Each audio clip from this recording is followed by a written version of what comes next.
Infinite पाठशाला में आपका स्वागत है। आज हम एक ऐसे धोखे की कहानी में उतरेंगे जो सुनने में किसी बुरे सपने जैसा लगता है। सोचिए, कोई आपकी मेहनत से कमाई प्रॉपर्टी पर आपके पीछे से पूरी तरह कानूनी तरीके से कब्जा कर ले। चलिए समझते हैं कि ये होता कैसे है। और यकीन मानिए, ये सिर्फ कोई फिल्मी डायलॉग नहीं है। ये एक असली तरीका है, एक ऐसी शातिर चाल जिसे अपराधी इस्तेमाल कर रहे हैं। वो हमारे कानून के सिस्टम में ही मौजूद छोटी छोटी कमियों का फायदा उठाते हैं और आपकी जमीन को अपने नाम करवा लेते हैं, और आपको इसकी भनक तक नहीं लगती। तो सवाल ये है कि आखिर ये सब होता कैसे है। देखिए, इस पूरी साजिश का जो पहला और सबसे जरूरी कदम है वो है सही शिकार को चुनना। ये शातिर लोग ऐसे प्रॉपर्टी मालिकों को ढूंढते हैं जो फिजिकली वहां मौजूद नहीं है। तो इनका परफेक्ट टारगेट होता कौन है?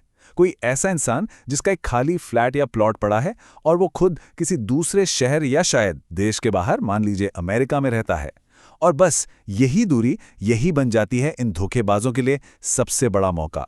खासकर गाजियाबाद जैसे इलाकों में जहां प्रॉपर्टी की खरीद फरोख्त बहुत तेजी से होती है, ऐसे कई मामले सामने आए हैं। तो ये जो दूरी है, ये इन अपराधियों को महीनों का वक्त दे देती है बिना किसी के नजर में आए अपनी पूरी योजना को अंजाम देने के लिए। अब देखते हैं कि वो कदम दर कदम इस पूरे खेल को कैसे खेलते हैं। ठीक है, तो ये रहा इनका पूरा game plan step by step. सबसे पहले प्रॉपर्टी पर अवैध कब्जा, फिर एक झूठा कानूनी विवाद खड़ा करना, उसके बाद कुछ महीनों का इंतजार, फिर अदालत में एक चालाकी भरी चाल, जिसके बाद वो प्रॉपर्टी पर कानूनी कब्जा कर लेते हैं, और आखिर में पैसे लेकर रफू चक्कर। चलिए अब हर कदम को थोड़ा और करीब से समझते हैं।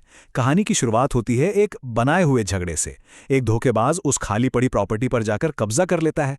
फिर उसका ही एक साथी यानी दूसरा धोखेबाज उसी के खिलाफ कोर्ट में केस कर देता है, और वो ये दावा करता है कि ये प्रॉपर्टी तो मेरी है और इस पर गलत तरीके से कब्जा किया गया है।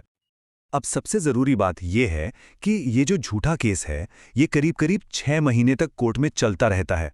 कोर्ट को तो यही लगता है कि ये दो लोगों के बीच का एक असली विवाद है, और इस पूरे समय प्रॉपर्टी के असली मालिक को तो कानों कान खबर तक नहीं होती कि उसकी जमीन पर एक पूरा कानूनी ड्रामा चल रहा है। अब आता है इस कहानी का सबसे बड़ा ट्विस्ट, इनका हथियार।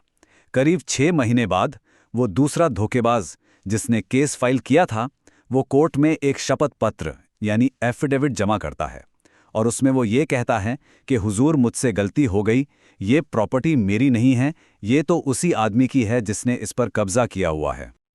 और कोर्ट को क्या पता, उन्हें तो लगता है कि दो लोगों का झगड़ा सुलझ गया, तो वो उस झूठे एफिडेविट के आधार पे एक ऑर्डर पास कर देती हैं, और उस ऑर्डर में लिखा होता है कि प्रॉपर्टी का असली मालिक पहला धोखेबाज ही है।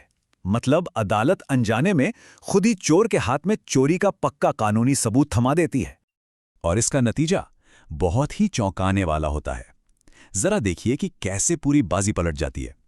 एक तरफ है असली मालिक जो विदेश में बैठा है, इस सबसे अनजान, जिसके पास बस पुराने कागजात हैं, और दूसरी तरफ है धोखेबाज जिसके पास प्रॉपर्टी का कब्जा भी है और अब तो कोर्ट का नया ऑर्डर भी है जो उसे कानूनी तौर पर मालिक बनाता है।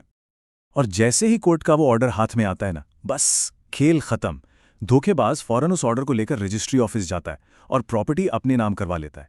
फिर बिना देर किए वो प्रॉपर्टी किसी तीसरे अनजान खरीदार को बेच देता है, पैसे लेता है और गायब हो जाता है। और जब तक असली मालिक को इस सब की भनक लगती है, तब तक, जैसा कि कहते हैं, बहुत देर हो चुकी होती है। चलिए देखते हैं कि इसका अंजाम क्या होता है और ये हमारे सामने क्या बड़ा सवाल खड़ा करता है। जरा सोचकर देखिए उस इंसान के बारे में। सालों बाद कोई अपने घर लौटता है और उसे पता चलता है कि उसका घर अब उसका है ही नहीं, वो किसी और को बेचा जा चुका है। और सबसे डरावनी बात यह है कि सारे के सारे कागजात बिल्कुल कानूनी लगते हैं।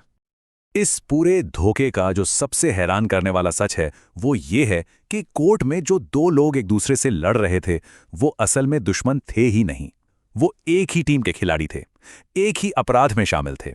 ये पूरा का पूरा कोर्ट केस, ये बस एक सोची समझी साजिश थी, एक नाटक था। तो ये सब कुछ हमें एक बहुत ही गंभीर सवाल पर लाकर खड़ा कर देता है कि जब वो कानूनी प्रक्रिया जो हमारी सुरक्षा के लिए बनाई गई है, उसी को एक हथियार की तरह इस्तेमाल किया जा सकता है, तो फिर कोई भी अपनी संपत्ति को पूरी तरह से महफूज कैसे रख सकता है? ये एक ऐसा सवाल है जिसके बारे में हम सबको सोचने की जरूरत है। Thanks for watching, please stay tuned.